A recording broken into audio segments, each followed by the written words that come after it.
প্রথমবার মেয়ের বাবা ছাড়া মেয়ের জন্মদিনটা একা একা কিভাবে অর্গানাইজ করলাম, সাথে ফেসবুকে এখন একদমই ফলোয়ার্স বাড়ছে না কেন, সেটা নিয়ে থাকছে আজকের ভিডিও।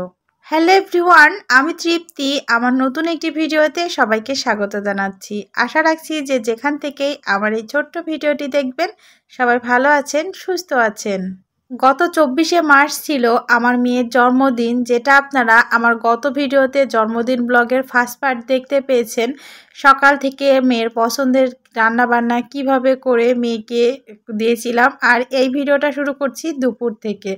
তো মেয়েদেরকে খাবার দাবার দিয়ে কুসিনে পাঠিয়ে এই যে স্নান করে ঠাকুরকে পূজা দিয়ে মেয়ের জন্য একটু প্রে করলাম। তারপর এই যে এখন হচ্ছে চলে যাচ্ছি মেয়ের কোচিনে।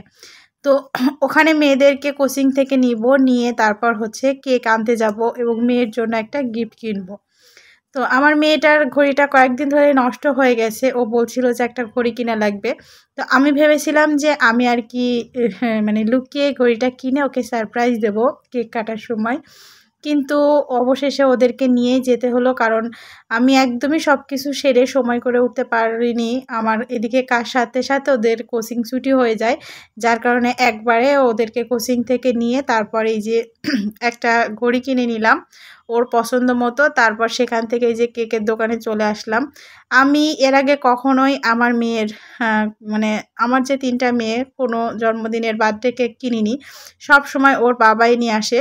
তো এবার কাজের সূত্রে ওর বাবা আর কি ঢাকাতে ছিল, কোনোভাবে আসলে সময় বের করে আসতে পারেনি, যার কারণে বাড়ি বাইরে সব দিকটাই আমাকে সামলাতে হচ্ছে।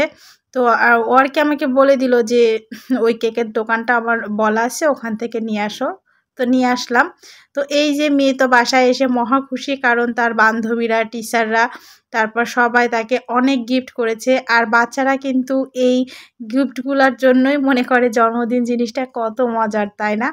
আসলে এই জিনিসটা যে কতটা মধুর এটা আর কি তারাই বুঝতে পারে। তারপর এই যে সন্ধ্যার সময় হচ্ছে একটু চা খেয়ে নিলাম, তারপর একদিকে হচ্ছে জন্মদিনের পায়েস আর একদিকে হচ্ছে লুচি ভাজা হচ্ছে। আর দুপুরে তো আপনারা গত ভিডিওতে দেখতে পেয়েছেন পোলাও, রোস্ট, তারপর হচ্ছে আরও ডাল, অনেক কিছুই করেছিলাম পছন্দের। তো লুচি দিয়ে ডালটাও আর কি খাওয়া যাবে, আলাদা তুলে রেখেছি। আর এদিকে পায়েস হচ্ছে, আর ওগুলো খাবারও কিন্তু আছে, দুপুরে খেয়েছে। আর বাকি যারা আছে আর কি সবাই এখন খাওয়া দাওয়া হবে। তো সব কিছু ছোট অল্প পরিসরে দেখালাম। তো এই যে আমাদের বাড়ির যারও বাচ্চা কাচ্চা আছে তারা সবাই মিলে বসে এখন এই যে কেকটা কেটে নিচ্ছে। তো হ্যাপি বার্থডে তোরা। তো সবাই তোরার জন্য আশীর্বাদ করবেন, ও যেন বড় হয়ে অনেক ভালো একজন মানুষ হতে পারে এবং নিজের পায়ে দাঁড়াতে পারে, জীবনে যেন সফল হতে পারে। আমি যে জিনিসটা জীবনে পারিনি করতে, আমি চাই ঈশ্বর যেন আমার মেয়েদের মাঝে আমি যেন সেটা করতে পারি, আর ওদের অনেক যে দায়িত্ব সেটা যেন আমি পালন করতে পারি। তো সবাই ওকে আশীর্বাদ করবেন। তো কেক কাটা শেষ করে এই যে বাড়ির বড়রা একে একে ওকে আর কি আশীর্বাদ করছে। প্রথমে ওর বড় মা, মানে আমার একটা বড় যা, তারপর ওর কাকু ছিল, ওর কাকিমণি ছিল, তারপর এই যে আমি আশীর্বাদ করছি।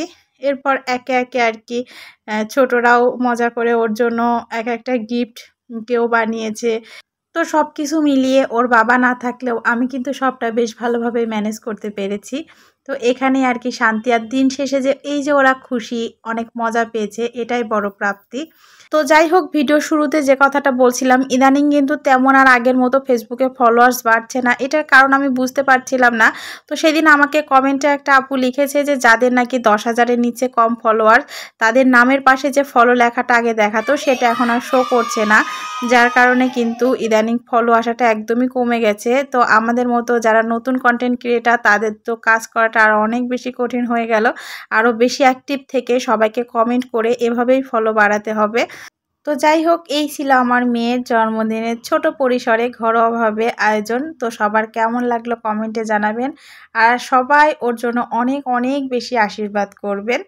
তো এটা হচ্ছে আমার মেয়ের বান্ধবী সাবা, ওকে গিফট করেছে। তো ও এই গিফটটা একটু পরে দিয়েছে, এই জন্য তখন আর ভিডিও করা হয়নি, পরে করেছি। সবাই ভালো থাকবেন, সুস্থ থাকবেন।